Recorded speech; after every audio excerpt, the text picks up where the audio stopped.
हाँ तो hello guys, आज की इस वीडियो में हम जो है बात करने वाले हैं कि जैसे आपने फंडामेंटल एनालिसिस करनी या फंडामेंटल एनालिसिस की थ्योरेटिकल वीडियोस वगैरह देखी होंगी। तो आज हम देखेंगे कि वो प्रैक्टिकली कि जो ऐप वगैरह यूज कर, सबसे पहले तो उस ऐप को में मतलब जो बटन्स वगैरह होते हैं, मतलब एकदम बिगिनर तरह सबसे पहले तो उस ऐप में कैसे क्या होता है, और ऊपर से मतलब किस कंपनी को प्रैक्टिकली उसमें कैसे एनालाइज होते हैं। तब सबसे पहला जो स्टेप होता है ना प्रैक्टिकली की चीजें करते कैसे हैं, वो हम आपको बताने वाले हैं, क्योंकि हम भी आप ही के साथ ऐसे ऐसे ही सीख रहे हैं। तो सबसे एकदम पहला कि प्रैक्टिकली अप्लाई कैसे करते हैं, तो सबसे पहले तो आपको उसके लिए किसी वेबसाइट पे, जैसे कि इसके लिए फंडामेंटल एनालिसिस से लॉन्ग टर्म इन्वेस्टमेंट के लिए जो कि अच्छा भी होता है, सबसे पहले शुरुआत करने के लिए ये सीखना। तो सबसे पहले तो वो हम सब कैसे करते हैं, फंडामेंटल एनालिसिस वगैरह देखना होगा आपने, तो वो प्रैक्टिकली कैसे करते हैं। और वो जो ऐप वगैरह होती है, तो शुरू में तो उस ऐप में सब बटन्स वगैरह से क्या होते हैं वही नहीं पता होता, तो वो सब अब हम बात करेंगे। सबसे पहले तो आपको पिछले वीडियो में टिकर टेप का ट्यूटोरियल दिया था कि टिकर टेप से आप किसी भी कंपनी को कैसे एनालाइज कर सकते हैं, आप उसे भी देख लीजिएगा, वो भी बहुत बेहतरीन वीडियो थी। और आज हम स्क्रीनर कैसे यूज करते हैं और कंपनी को एनालाइज करके दिखाने वाले। तो सबसे पहले तो आप स्क्रीनर में इसमें अकाउंट वगैरह बना लीजिएगा, लॉगिन कर लीजिएगा, मतलब हम अब डायरेक्टली खोल रहे हैं अपना। आप अकाउंट बना लीजिएगा, उसके बाद मुझे भी लॉगिन करना पड़ेगा। एक मिनट रुकिए।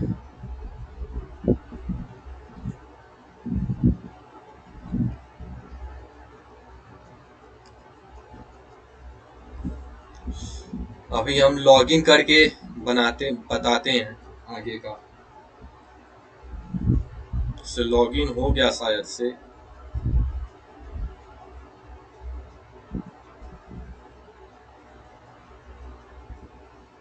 हाँ तो देखिए, जैसा कि जैसे लॉगिन करने के बाद ये सब चीजें आएंगी। देखिए अभी के शुरू के लिए इधर नीचे मेन समझना जरूरी नहीं है। इसमें जो है सबसे पहले तो आपको एज ए बिगिनर क्या करना है, आपको कोई भी एक कंपनी एनालाइज करनी है। तो सबसे पहले जो भी आपको कंपनी एनालाइज करनी है वो कंपनी लिखिए, जैसे हम रिलायंस लिखते हैं। जो भी आपको कंपनी, देखिए प्रैक्टिकली आप भी खोल के प्रैक्टिकली करते हुए चलिए, क्योंकि एकदम बिगिनर तरह आपको समझ में भी आएगा, और आप अभी नहीं किए तो कभी नहीं कर पाएंगे, क्योंकि हम एक एक बटन वगैरह भी बताएंगे कि किसका क्या काम होता है।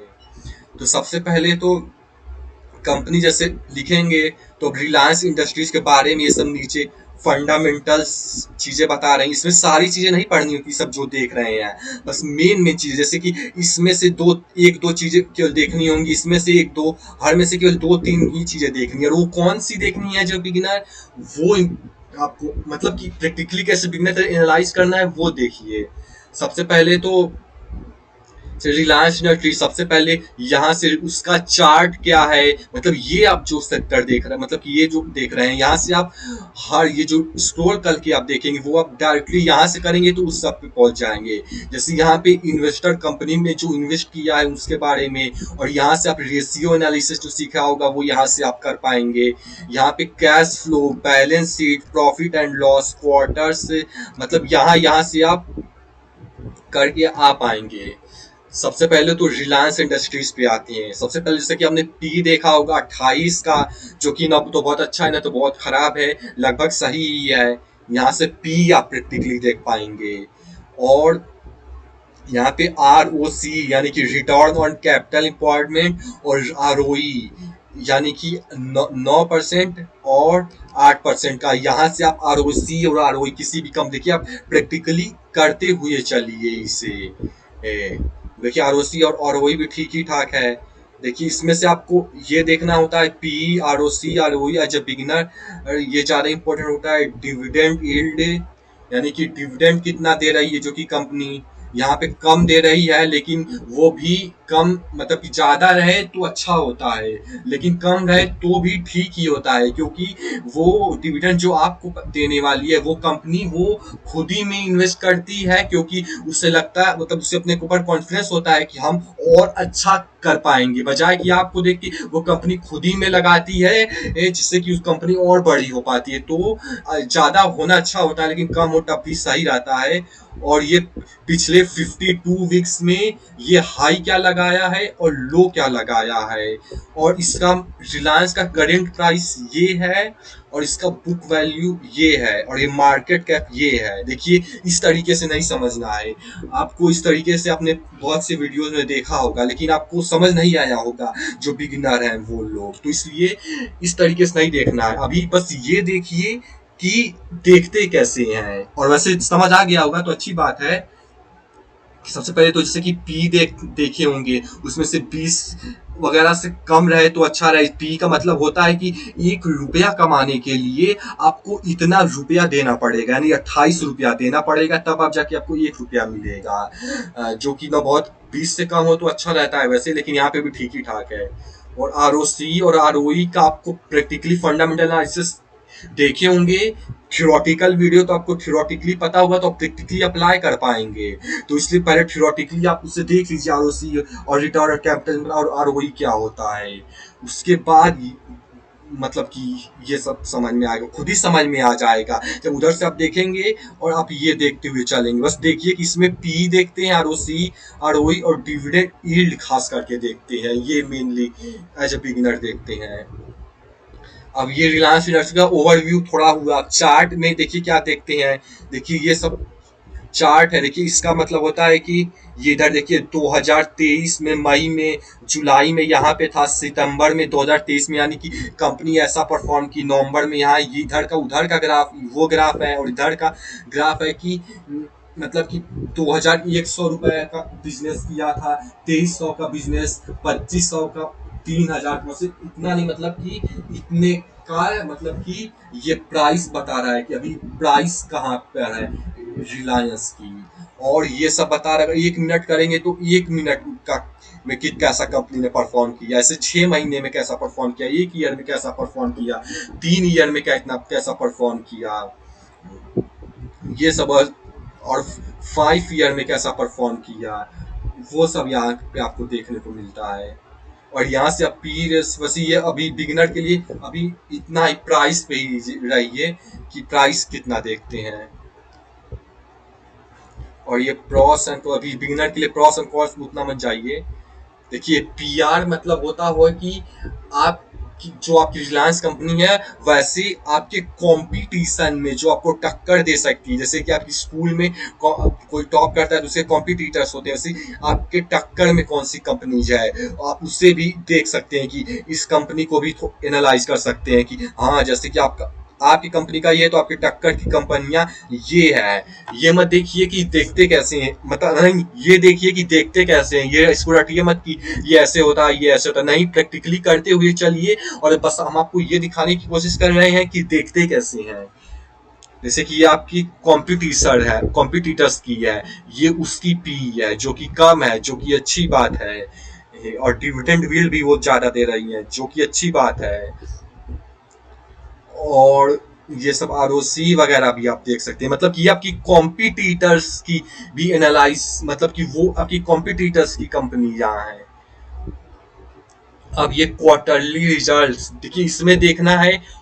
देखिए अब इसमें क्या क्या देखिए, इसमें आपको सारी चीजें जब बिगिनर नहीं पढ़ना है, आप 80-20 रूल लगाइए कि 20% वो चीजें पढ़िए जिससे 80% काम हो जाएगा। और वो 20% चीजें कौन सी है, एक आपको देखिए इसमें तो सबसे पहली बार तो इसमें जितनी भी चीजें आप इसमें देखने, अरे यार तू फालतू का, जितनी भी चीजें आप नीचे देखेंगे वो सभी ईयर और ईयर जो है बढ़ती जाएगी। इसको इस तरीके से समझिए कि आपकी अगर सैलरी ईयर और ईयर बढ़ती जाएगी तो अच्छा होगा, बजाय कि ईयर और ईयर घट रही है।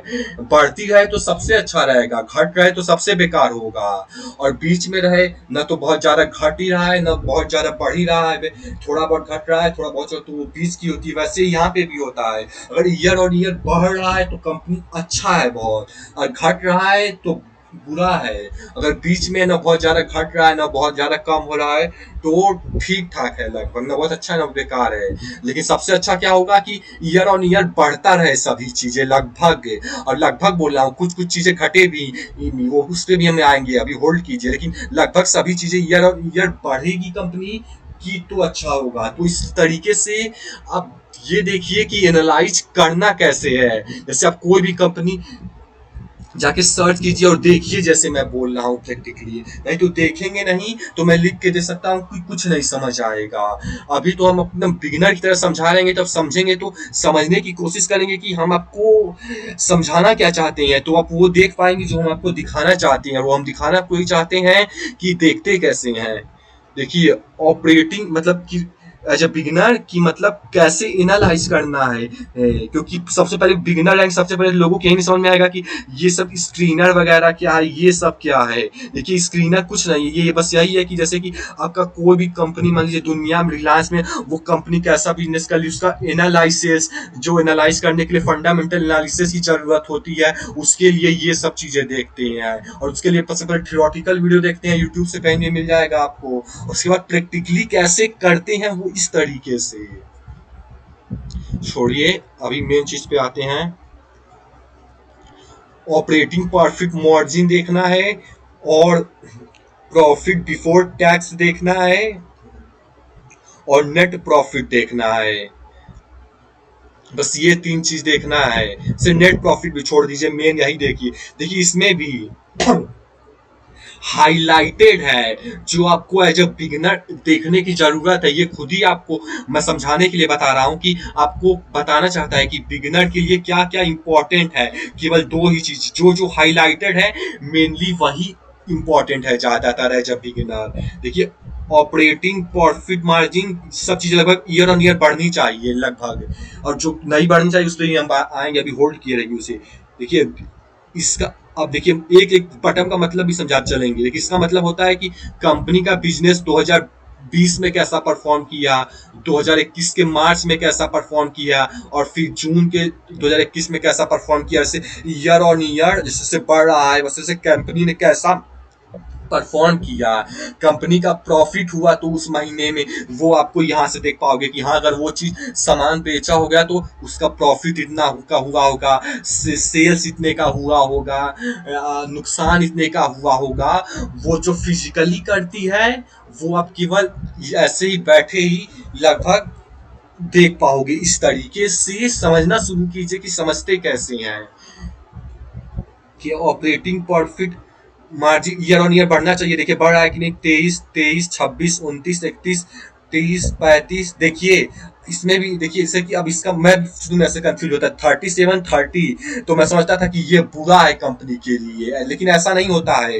ओवरऑल क्या हो रहा है कंपनी में, यानी टोटल का ओवरऑल ज्यादातर क्या बढ़ रहा है कि नहीं, वो इम्पोर्टेंट होता है। थोड़ा बहुत तो इधर उधर होगा, महीने 2 महीने सालों, लेकिन ओवरऑल देखते हैं। देखिए, तो ओवरऑल बढ़ता ही जा रहा है, 38, 48, 48, जो कि अच्छा है, आप कंपनी में इन्वेस्ट कर सकते हैं। और प्रॉफिट बिफोर टैक्स भी 17, 19, 25, 22, ये थोड़ा बहुत करेगा, लेकिन ओवरऑल देखना है ज्यादातर क्या होगा। 23, और ज्यादातर में भी जितना ज्यादा बढ़ता जा रहा है कंसिस्टेंटली उतना और अच्छा होगा। अगर ये वाला भी नहीं होता तो भी और अच्छा होता कि ईयर ऑन ईयर बढ़ रहा है। 24, 24, 26, 25, यानी कि लगभग ओवरऑल बढ़ ही रहा है प्रॉफिट बिफोर टैक्स से। और देखिए, ऑपरेट तो अच्छा साइन है।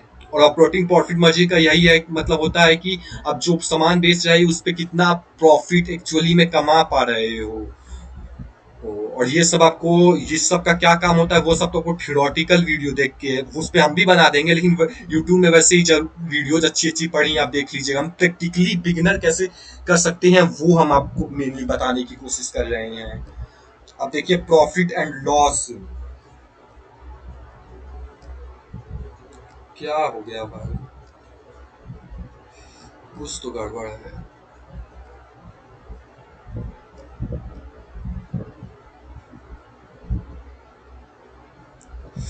पता नहीं क्या होगा। देखिए इसमें मेन हाइलाइटेड वाला पॉइंट बोले थे कि बिगिनर के लिए देखना जरूरी है, लेकिन कुछ कुछ चीजें हाइलाइटेड नहीं, वो भी देखना कौन सा है वो भी हम आपको बता देते हैं। जैसे कि ऑपरेटिंग प्रॉफिट मार्जिन समझ नहीं आ रहा है, यहाँ पे भी ऑपरेटिंग प्रॉफिट है, यहाँ पे भी, लेकिन छोड़िए जो भी operating profit year on year बढ़ रहा है, थम्स अप। प्रॉफिट से ईयर ऑन ईयर बढ़ रहा है, अच्छा है। और नेट प्रॉफिट मतलब कि शायद से वो उसे अभी छोड़िए, अभी बिगिनर के लिए वो भी ईयर ऑन ईयर बढ़ता रहना चाहिए तो अच्छा ही रहेगा, जो कि बढ़ ही रहा है। लेकिन अभी ऑपरेटिंग प्रॉफिट पर नहीं देखना है, प्रॉफिट बिफोर टैक्स देखना है। लेकिन सबसे ज्यादा इम्पोर्टेंट होता है कि मतलब कि कंपनी का ज्यादा इम्पोर्टेंट नहीं बोलेंगे सबसे, लेकिन इम्पोर्टेंट में से एक, कि कंपनी का सेल्स से, यानी कि कंपनी का सामान जो है बना, जैसे मान लीजिए रिलायंस ने जियो फोन बनाया है, तो मान लीजिए वो सेल्स कितना हो रहा है, कितना बिक रहा है, वो फिजिकली कितना बेच रही है, उससे आप यहीं पे बैठे ऐसे देख सकते हो कि कंपनी का सेल्स ये भी ईयर ऑन ईयर बढ़ेगा, सेल्स यानी कि ज्यादा सामान बिकेगा तो अच्छा ही होगा। तो देखिए 35, 39, 43, 37 ओवरऑल देखना है, 27 घटा है, थोड़ा बुरी बात है, लेकिन ओवरऑल देखना है बढ़ रहा है कि नहीं। फिर से 39, 56, 59, 46, 69, 87, देखिए ओवरऑल बढ़ ही रहा है, अच्छा है सेल्स, यानी कि ज्यादा सामान बिक रहा है कंपनी का। इस तरीके से किसी भी कंपनी का कितना सेल्स हो रहा है ये देखते कैसे हैं, ये प्रैक्टिकली करके अप्लाई करके देखते हुए चलिए मेरे साथ, नहीं तो नहीं करेंगे तो मैं लिख के दे सकता हूँ कि नहीं कर पाएंगे, क्योंकि इतना आसानी से आपको बताने की कोशिश कर रहे हैं। अगर आप एक्चुअली में प्रैक्टिकल अप्लाई करना चाहेंगे तो कर पाएंगे, अगर आप करना चाहते हो।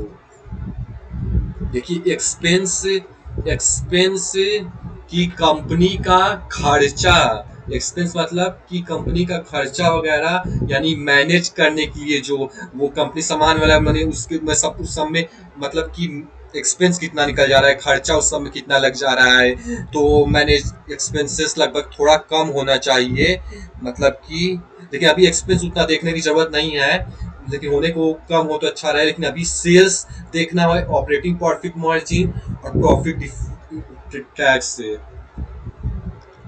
और इंटरेस्ट वगैरह भी, लेकिन बिगिनर के लिए तो थोड़ा ज़्यादा हो जाएगा, इंटरेस्ट भी बताने चलूंगा, इसलिए अभी उसे छोड़ता हूँ, क्योंकि ये वाली कुछ अच्छी चीज़ है। देखिए सबसे पहले कंपाउंडेड मतलब जो आप वो कंपाउंडिंग पढ़े हैं, यानी कि परसेंट पे परसेंट मिलता जाता है, वो होता है कंपाउंडेड। और ग्रोथ मतलब ग्रोथ होना, और यहाँ पे सेल्स मतलब कि सेल्स मतलब कितना सामान बिका है, उसका कितना ग्रोथ हुआ है वो यहाँ से पता चलेगा। और प्रॉफिट यानी कि सेल्स तो सेल्स हुआ है कि सामान बिका है, अब उस पर कितना प्रॉफिट हुआ है, क्योंकि प्रॉफिट हुआ है, वो प्रॉफिट कितना, सेल्स और प्रॉफिट दूसरी चीज होती है आप जानते होंगे, तो प्रॉफिट कितना, प्रॉफिट यहाँ से पता चलेगा।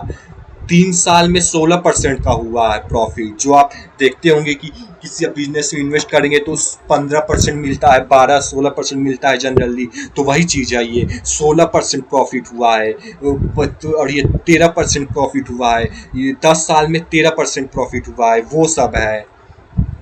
वैसे ये सब भी CAGR वगैरह वगैरह है, वो सब अभी बिगिनर के लिए तो उतना नहीं बताऊंगा, लेकिन देखने को आप देखना चाहे तो देख सकते हैं।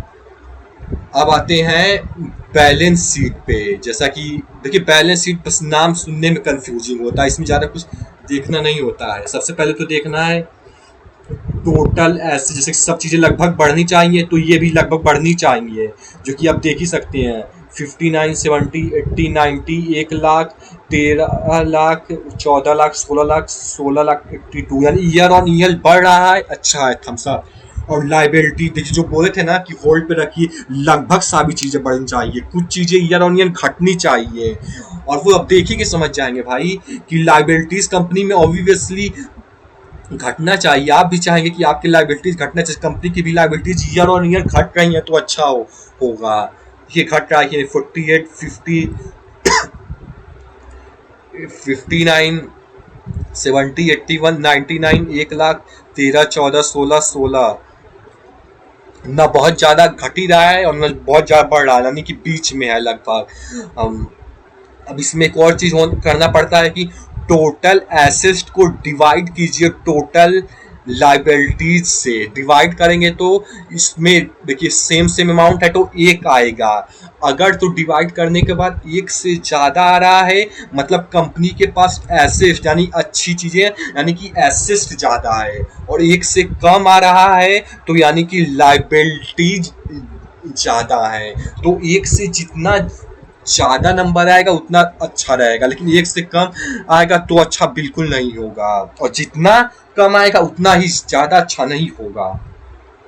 तो जितना ज्यादा एक से आएगा उतना अच्छा आएगा। इसको डिवाइड करेंगे तो एक आएगा, यानी ओवरऑल एसेट में ही है।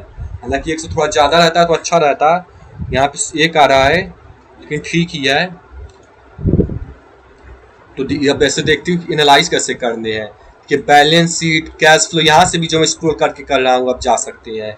ये कैश फ्लो में बस कैश फ्लो का मतलब होता है कि से आपने सुना होगा कि इन्वेस्टमेंट वगैरह इधर उधर तो आपने पैसा चलिए कहीं डाला है, लेकिन आपके पास फिजिकल फॉर्म में भी पैसा होना चाहिए ताकि इमरजेंसी आ जाए तो आप उसे लगा पाए। फिजिकली भी आपके पास बैंक में या तो कहीं भी पैसा होना चाहिए। वैसे ही कंपनी के पास भी कोई फिजिकली फॉर्म में कि तुरंत इमरजेंसी जरूरत पड़ गई तो उस समय के लिए पैसा है या नहीं वो इससे पता चलना। इसमें ये सब सारी चीजें नहीं देखनी होती है जब बिगिनर, केवल ये एक चीज देखिए कैश फ्लो में कि net cash flow year on year बढ़ रहा है कि नहीं। देखिए 10,000, 9,000, 16 घट रहा है, अच्छी बात नहीं है। 21 यहाँ तक घट रहा था, फिर से बढ़ रहा है, अच्छी बात है।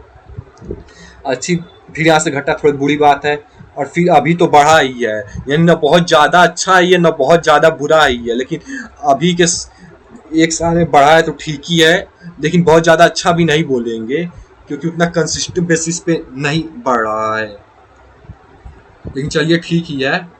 अब रेशियो एनालिसिस में हाँ मैं थक गया बोलते बोलते। डेप्टर्स डे, इसमें रेशियो पीवी रेशियो दिखाई नहीं रहा है, पता नहीं क्यों नहीं दिखा रहा है। इसमें से एक काम का हुआ है आरओसी, केवल काम का है रिटर्न ऑन कैपिटल एम्प्लॉयमेंट। इसको आप इस तरीके से यहाँ पे रिटर्न ऑन कैपिटल एम्प्लॉयमेंट जो आपने वहाँ पे पढ़ा होगा देख पाएंगे। ये तो उसमें ज़्यादा रेशियो पता नहीं क्यों नहीं दिखा रहा। हाँ, शेयर होल्डिंग पैटर्न, ये बहुत इंपॉर्टेंट है। देखिए जो कंपनी का ओवरऑल 100% का मतलब जो भी बिजनेस है उस बिजनेस में से कितना पैसा गवर्नमेंट ने लगाया है उस कंपनी में, कितना परसेंट, मान लीजिए 10% गवर्नमेंट में लगाया, मतलब कि यहाँ लिखा ही है कितना परसेंट गवर्नमेंट में लगाया है और कितना परसेंट पब्लिक यानी हम जैसे नॉर्मल या छोटे मोटे लोगों ने लगाया है। और ये दोनों DIS FIS लिखा है, ये बड़े बड़े लोग होते हैं जिनके पास ज़्यादा पैसा होता है दूसरे देश में, यानी कहीं से बड़े बड़े लोग उन्हें जो पैसा लगाया होता है वो DIS FIS में आते हैं, यानी कि बड़े बड़े लोगों ने जो पैसा लगाया होता है। और हम लोग इस छोटे मोटे पब्लिक वाले में आते हैं कि हम लोगों में हम जैसे लोग इन्वेस्ट करते हैं तो ओवरऑल कंपनी का कितना परसेंट उनके पास है ये वहाँ पे बता रहा है। और प्रोमोटर्स मतलब जो कंपनी जो उसका CEO जो है या तो जो कंपनी चला रहा है वो प्रोमोटर्स में आता है। तो देखिए सबसे पहले तो इसमें देखते हैं कि देख सकते हैं कि पब्लिक ने कितना इन्वेस्ट किया है, मतलब कि ओवरऑल 100% का पब्लिक के पास 10% है, गवर्नमेंट के पास 0.2% है। DIS FIS को जोड़ देंगे तो 38% है, यानी ओवरऑल 100% का 38% इन दोनों के पास है। और कंपनी के पास मालिक के पास 50% है। पहली चीज तो ये देख सकते हैं कि किसके पास कितना शेयर है उस 100% का। और दूसरी चीज जो होती है देखिए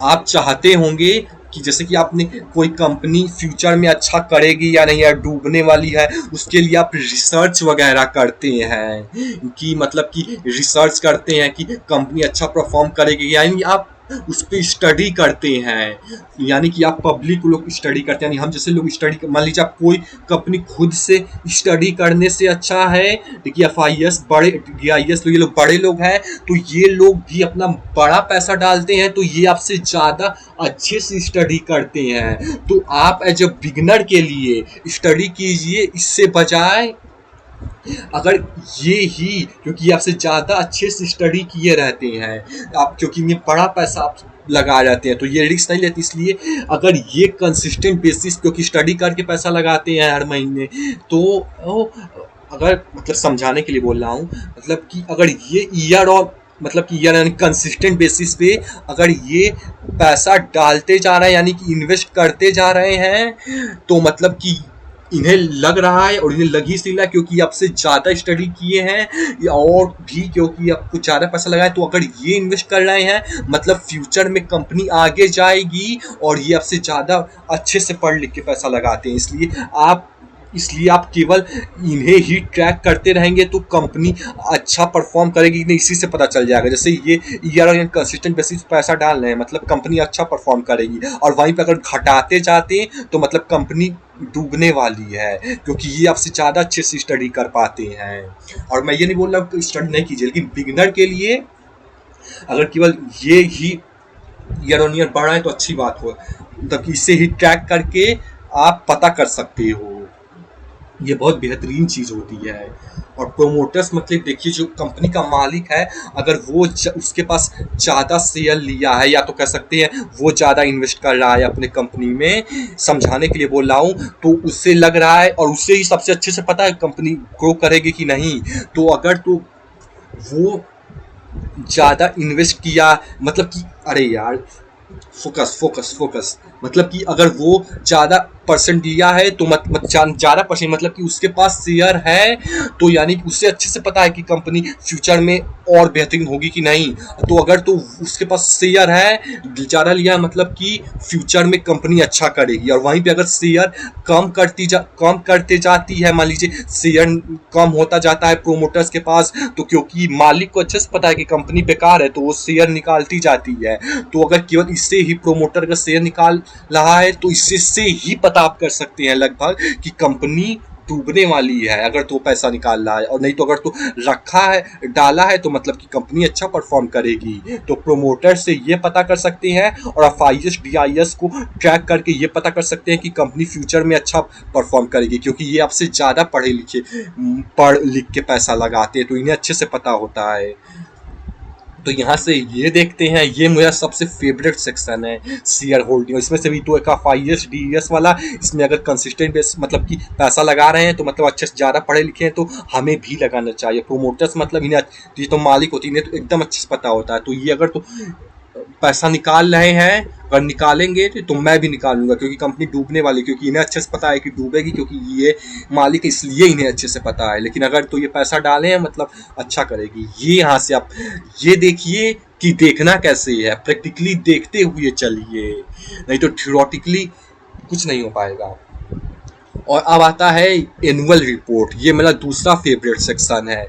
मतलब कि एनुअल रिपोर्ट मतलब कंपनी हर साल, एनुअल रिपोर्ट जानते ही होंगे ज़्यादातर, लेकिन जो नहीं भी जानती उन्हें बता देते। एनुअल रिपोर्ट मतलब कंपनी हर साल अपना रिपोर्ट निकालती है कि वो अभी तक जो बिजनेस की है वो कैसे, कितना प्रॉफिट, यानी कि सभी A to Z बिजनेस की डिबेट, अभी तक क्या हुआ है, प्रेजेंट में क्या हो रहा है, फ्यूचर में इस साल वो क्या क्या करेगी फ्यूचर में, वो सभी हर साल कंपनी अपना निकालती रहती है।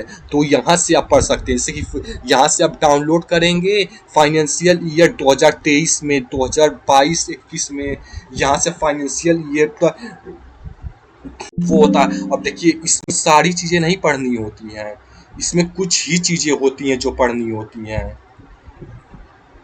और वो क्या पढ़नी होती हैं वो कभी किसी और वीडियो में आपको बता देंगे। लेकिन अभी बस ये देखिए कि यहाँ से एनुअल रिपोर्ट मिल जाता है, ये यहाँ से मिल जाता है, और ये भी अच्छी चीज़ होती है। यहाँ से कौन कॉन्कैल्स मिलती है ये, और अनाउंसमेंट वगैरह कंपनी क्या की होती है वो यहाँ से मिलती है।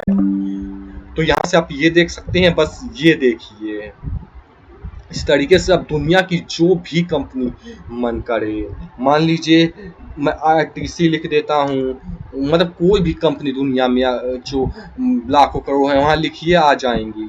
मतलब ऐसे तो छोड़िए, मेरा बैटरी बन गया, उससे मेन वीडियो पूरा बन ही गया है। तो इस तरीके से आप प्रैक्टिकली बिगिनर इस तरीके से स्क्रीनर से एनालाइज करते हुए करेंगे। अगर तो आपको ये वीडियो पसंद आया और अगर आप चाहते हैं फ्यूचर में और ऐसे चाहना, हाँ, तो बताइएगा जरूर, क्योंकि हमें भी तभी पता चलेगा जब आप बताएंगे कि हाँ हम लेना चाहते हैं। और ये दो, चलिए फिर कभी मिलते हैं एक नई उम्मीद के साथ, एक नई कोशिश के साथ, एक नई कहानी लिखने के लिए, एक नए तरीके के साथ।